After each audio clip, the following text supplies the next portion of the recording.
Have you noticed there may be a little bit of tension between the ideas of delivering mindfulness programs with integrity and authenticity and still being able to make a living and do the marketing and sales and all that good stuff?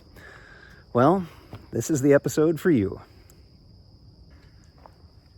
Hi, I'm Ted Meissner. I am a mindfulness teacher. I've been a meditator for about 30 years. And welcome to Mindfulness Voyage. Glad you could be here. Before we get started with today's episode, if you wouldn't mind, please like and subscribe. You hit that button for a moment, and it helps other people to find these episodes and give them a hand as well. Now, as a follow-up to last week's episode, today we're going to talk about how to do this mindfulness stuff, actually perhaps make a living at doing it, while also keeping those high standards of authenticity, integrity, and really how to embody mindfulness in what we're teaching while we're bringing that to the general public.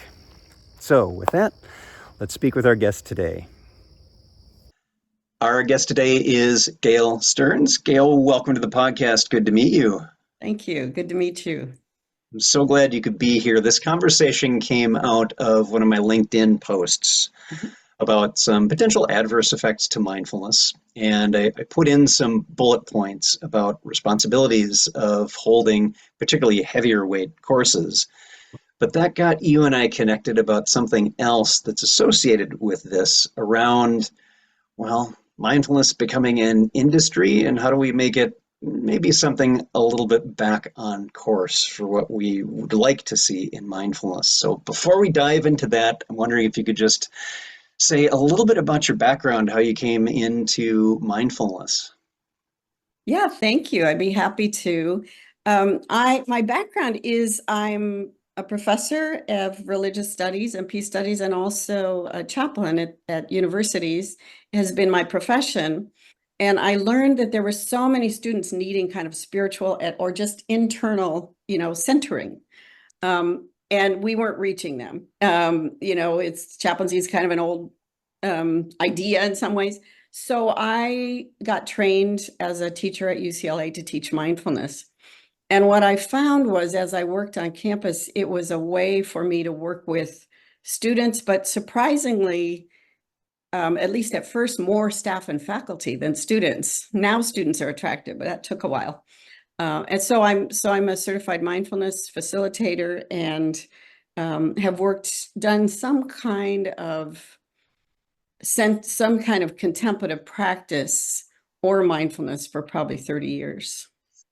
Great. Thank you for that. And Yeah. you wrote a book, Liberating Mindfulness. I wonder if you might share a little bit about that and why you wrote it. Yeah, I'd be happy to. It kind of follows on what I just told you, and that is that I began to work with young people with mindfulness, and I found what I loved was that it would help them just very quickly come to some ways of dealing with stress and that sort of thing. You can give an acronym and it basically is usable. So, and some students wanted to go much deeper into it, and that was beautiful as well. But it didn't take too long before I began to see a little bit of some adverse effects as well. And everywhere it was beginning to be touted as, the thing that will make you happy, and this is for everyone. And I was having students come to me and say, I'm getting more anxious. Or, I've had these things come up I haven't thought about for a long time. And I began to realize it was pretty irresponsible for us to just be turning on an app to a room of people and not thinking about the repercussions of that. So I just started to study it. I started to talk to teachers, took a sabbatical and did some investigation to figure out what's going on here. Is this really a cure for everything? And how do we use it responsibly? Yeah, and I love that you're using the word responsibly because as you know, because you've been following my LinkedIn for a while, it's very much beholden on the teacher to make very clear that this can be challenging when you undertake mindfulness. Yes. Helping participants learn how to notice how they're doing and what they may encounter. And bear in mind, for the vast number of people, mindfulness, even coming into a cold start with no background whatsoever, is just fine. Yeah. And for others, there's not the expectation of, when I start to look deeply into what's going on inside my mind and heart, that can be challenging. Yeah. And it may bring up stuff. And it's not that it's increasing anxiousness or depression. It is perhaps helping you notice what's already here. To Yeah. me, that's a good thing. It's why I continue with the practice, because it gives me the choice to work with and change my experience of these things and even change the conditions that are causing them. But Right. I wanted to shift our focus a bit into what we're seeing as mindfulness as an industry. As I shared before we started recording, I'm not real comfortable with that word, and getting it back towards what we've been talking about here, which is more how people can connect more deeply and supportively with themselves. I'm wondering if you could say a little bit about that. Yeah, I'd be happy to. I mean, one of the things I did as I began to investigate this is I went to conferences, mindfulness conferences, and I did some reading about how it was being used in corporations, for example. And again, I think, and in education, and I think it's wonderful. I mean, again, it's the thing that I have found over the decades of working with students that works the best for them to get a sense of who they are and to begin to look internally and feel more centered. But what I also found was that there was a sense in which, and there are a number of studies that are quite blatant at saying this, that this enables workers to be more productive. And that's really why it's been used. So, and so there were some studies that even talk about ways you should use it. If you, for example, if you teach mindfulness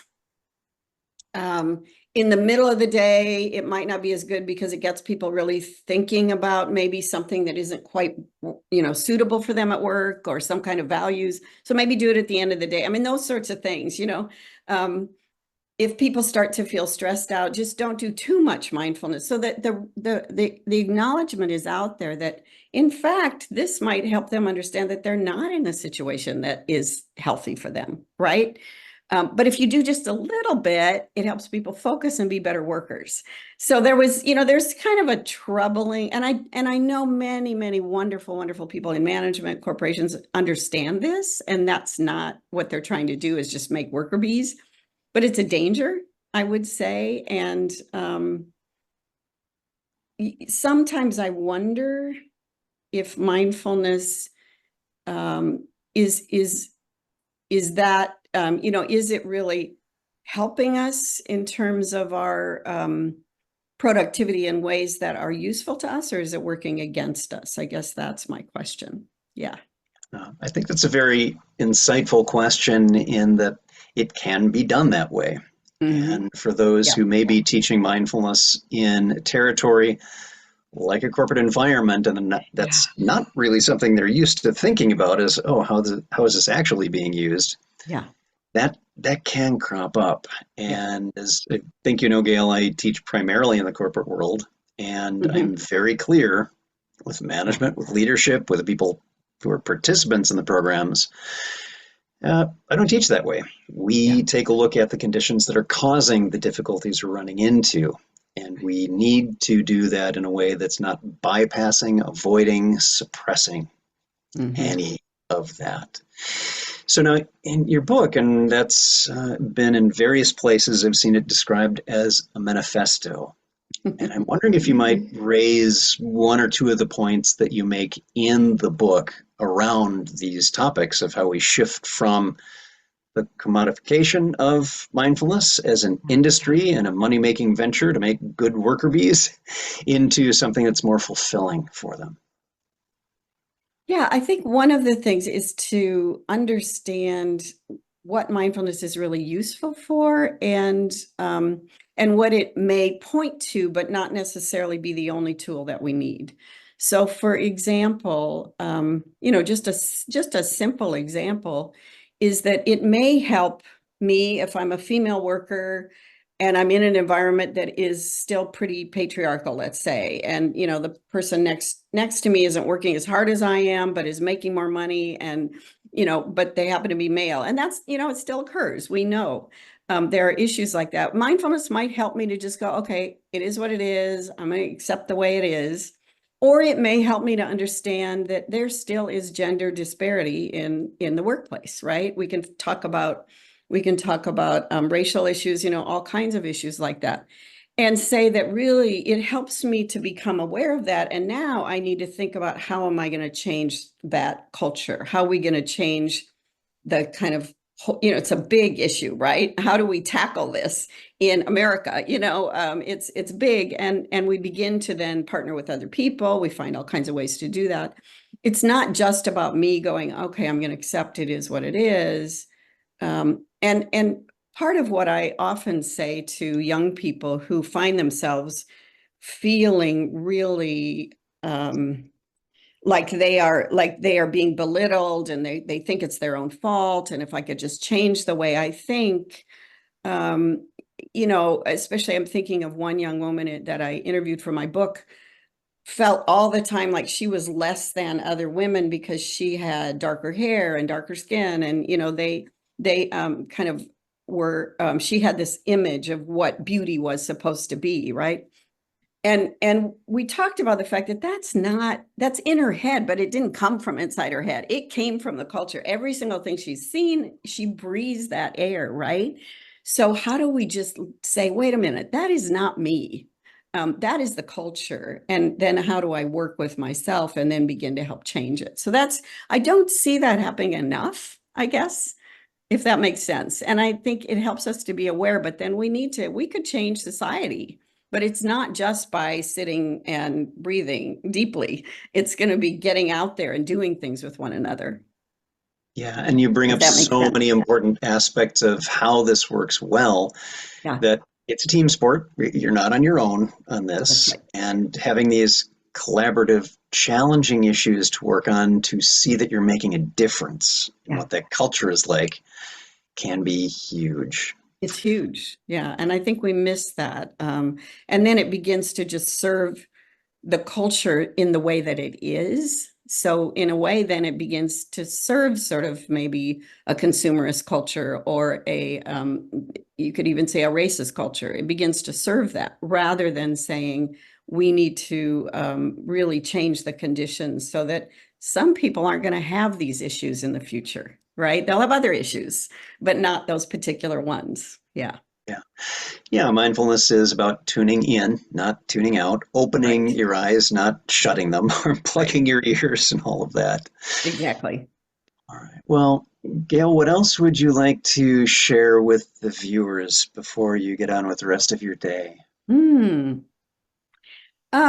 The other thing I mentioned my background a little bit, that I have found is, and increasingly I work with this, I have found that there are many sort of sources of mindfulness, if you will, some like long traditions in various cultures, and various some being ethical, some being religious. And I love it when people begin to delve into those deeper and go, what's behind this? This is not new. There's almost nothing new about mindfulness, except we now understand how it works because of the science of the brain, right? We get why it works to do these kinds of breathing exercises, but people have been doing these for thousands of years, right? They knew they worked, they just didn't know why. Now we know why. And so I love the idea that people are beginning to sort of look into those traditions, as well as listening to the science and doing mindfulness together now. There's so much richness out there right now when you combine the science plus the sort of wisdom traditions and the knowledge of the past. There's a lot that we can learn from that. And I'm finding that really rich and really wonderful to work with people on. Yeah, it's not just one or the other, but the Right. combination of these many different aspects of mindfulness Yeah. Yeah. means And we and will I not be I bored. Yes. And so I do work with groups in thinking about that. What are your sources? Where do you go? And how do you incorporate mindfulness tools, which in many ways can be combined with a lot of different practices. And it's really exciting work. Yeah. Right. Well, for those who are watching, I will have a couple of links for you in the space where links are found with these. Our guest today, Gail Stearns. Gail, thanks so much for being here. Thank you, Ted. It's been a pleasure. Special thank you to our guest Gail today in this follow-up episode on creating a mindful business with integrity and having that contribute to how you are as a person along with everyone who participates in your programs. So until next time, remember, every moment you have a choice. Just make it the best you can, and I'll see you next time on Mindfulness Voyage.